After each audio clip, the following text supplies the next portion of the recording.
Good morning, Cardinis. RJ back with another video. So let's get to it. I'm going to do everything in reverse today. Everything in reverse because I'm going to show off what I got at the Philly show on Saturday. And in so doing, I want to show off, if you heard my Sunday video, my Sunday trivia recap, you'll remember that I talked about having found, and well, I should say found, but finally pulled the trigger on a Mike Schmidt item that I have had my eye on for literally 30 years. I'm not lying when I say this item has been in my sights for 30 years, and I finally pulled the trigger on it. So let's talk about the showcase to start with, all right? A lot of cool stuff available, of course, at the Philly show, but I really didn't spend a lot of money this time. What I spent money on were very inexpensive things, aside from the Schmidt one, but I found a table there where the guy and his wife apparently had bought an estate sale, a lot of stuff, or maybe, I'm not sure where they got it all, but most of it was junk. It was mostly old books and magazines. Now, if you're a sports fan, odds are you could probably find a book or a magazine that you liked. Certainly, maybe something honoring your favorite player that you PC or something like that. So there's a lot of great stuff to be had, and I was able to find 10 items. Everything was $1. Everything they were selling. There were a lot of little things that I thought about. Gee, it'd be fun to have that, or fun to have that. But really, even for $1, I knew I'd be wasting my time and money, so I didn't bother. So what did I get at the dollar store, so to speak? So I got a lot of books. Let's talk about the books I got. Murray Allen's Baseball's 100, his personal ranking of the best players in baseball history. This one, let's take a look. Copyright date is, let's see if we can't find it. Go to the next page. 1981. This is in the 1982 edition. I did notice that most of the books that I have, or a couple of the books I have this interesting stamp in it. The Library of John D. Wingert. Didn't bother to look it up. Not really interested. I imagine it's an estate sale or something like that the individual got all these books from and resold them to us. So here is Murray Allen's top 100 list from back in 1981. I don't believe Mike Schmidt made the list. He was in the middle of his great career. Certainly would have made any list of the top 100 players today, but I don't think he made Murray Allen's list at the time. I think Mr. Allen made a mistake by not including Mike Schmidt. I'm still looking to see if Mike was in here, but I didn't see it. So anyway, that is one of the books I picked up. Book number 2, The Man in the Dugout. Pretty much just a biography or a story, epic story about all the great managers in the history of the game. This one is copyright. Let's see, when did this one come out? Looks like a more recent book. Yeah, 93. So this looks like it might be a first edition. Not that it matters much to me. It's not like it's an extra value on a book about managers, for goodness sake. So that's that. Did pick up one actual card, so to speak. Got this Billy Herman oversized card. This is kind of like a turkey red reprint, but what it was is from Perez Steel. The Perez Steel Galleries put out a series of cards like this from the mid to late 80s. Great moments, they called it, and various players of baseball. And there's like a little over 100 of these available. Very easy to find, but not available too much in sets, so you kind of have to spend individual prices, and by the time you got every one, it might cost you a couple $1,000 if you did it individually, and I'm not willing to do it for that price. But when you find one at a yard sale or somewhere for $1, doesn't hurt to pick it up at that time.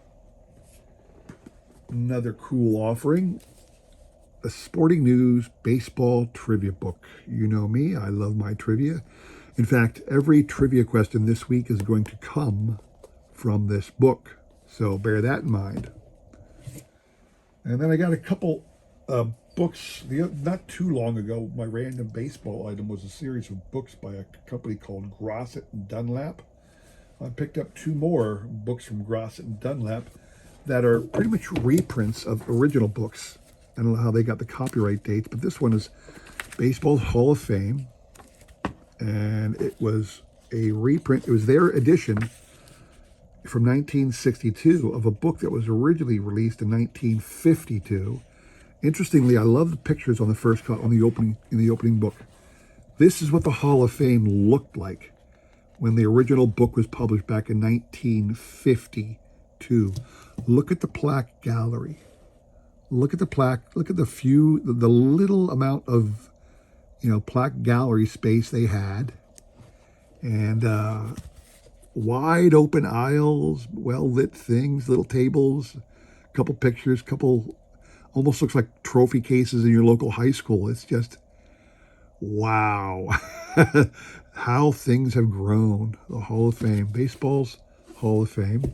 The other one, another reprint. This is a reprint of a classic book, Joe DiMaggio's.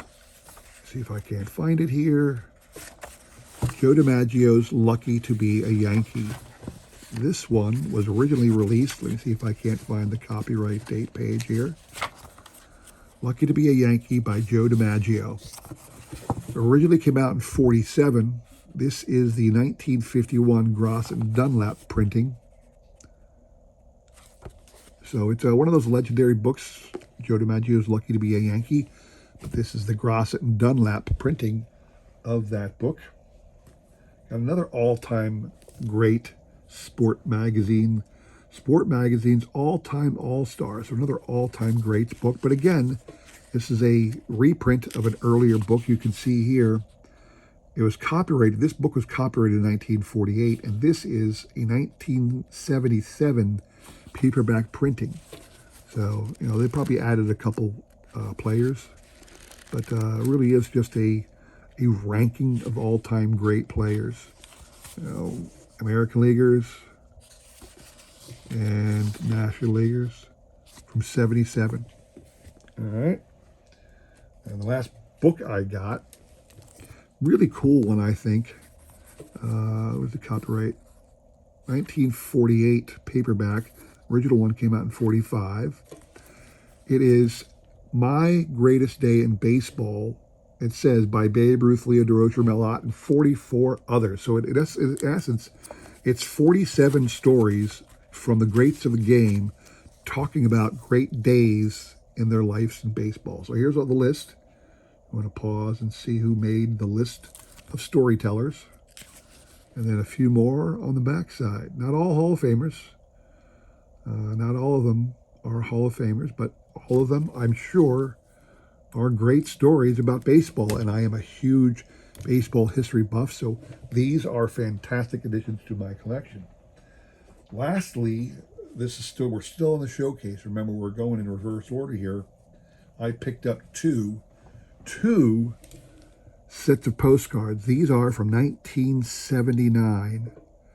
Minnesota Twins. A set of 30 postcards of Minnesota Twins players, including some managers and coaches, released in 1979. Very cool because they were sets, and the whole set was $1 because it came from that thing where it was $1. So I show these off to let you know I got a cool set for my collection. But not only that, I got a second set, and that second set is going to be your trivia prize today. I'll stick that right there. That'll be the prize for today's trivia question. The set of 1979 postcards issued by the Twins. So, the trivia question today came out of that Sporting News trivia question book I showed a second ago. Name for me, let's put it this way, which pitcher in Major League Baseball history has the distinction of being the only pitcher to have pitched to both Babe Ruth and Mickey Mantle during a Major League Baseball game?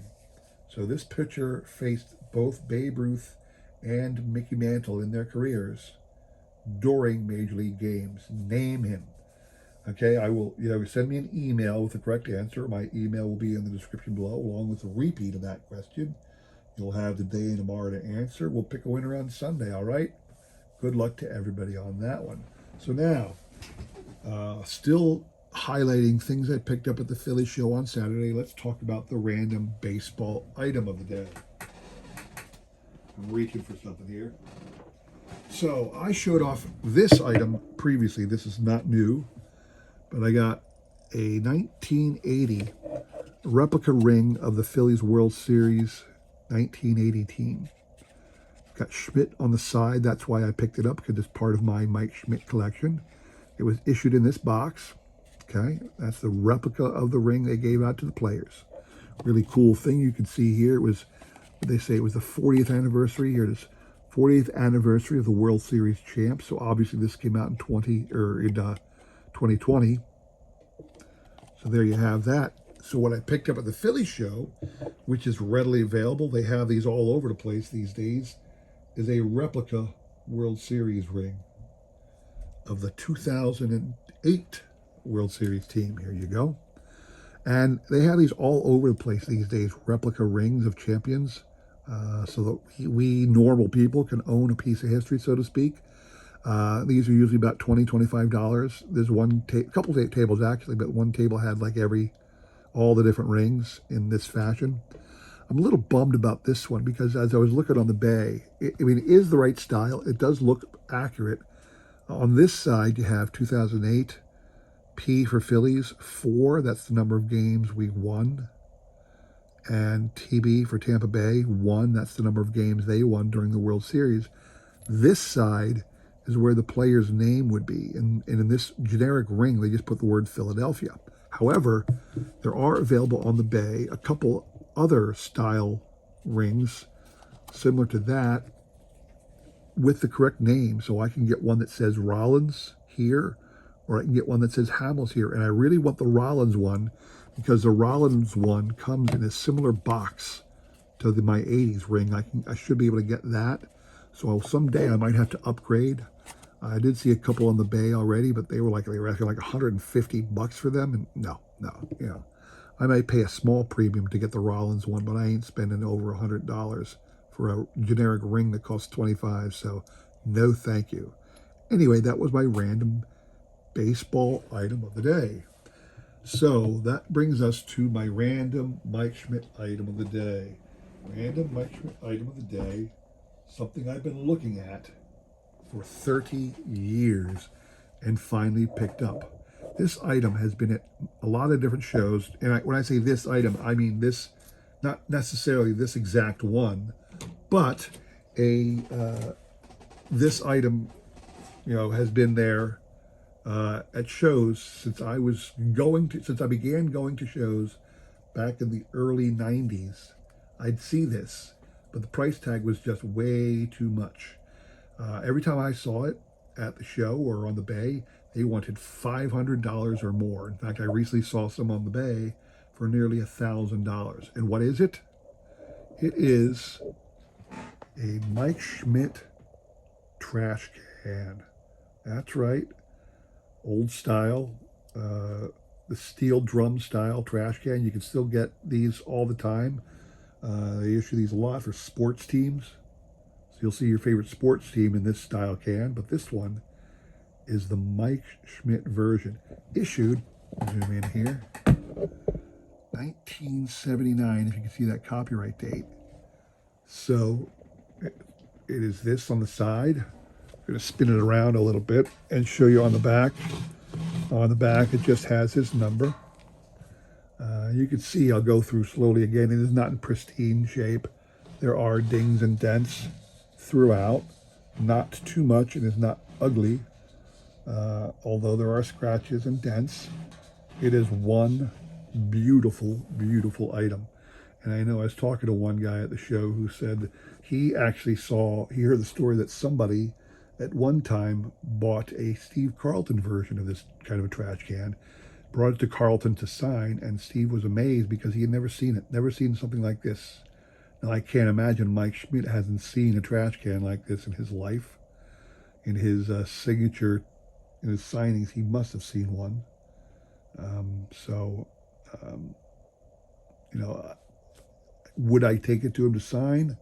I find it hard to believe I actually would take it to Mike Schmidt to sign, only because last time he was signing in my neighborhood, it was at last year's Philly show in March, and he wanted $175 per signature. I can't see that being something I'm willing to spend to get Mike to sign something like this.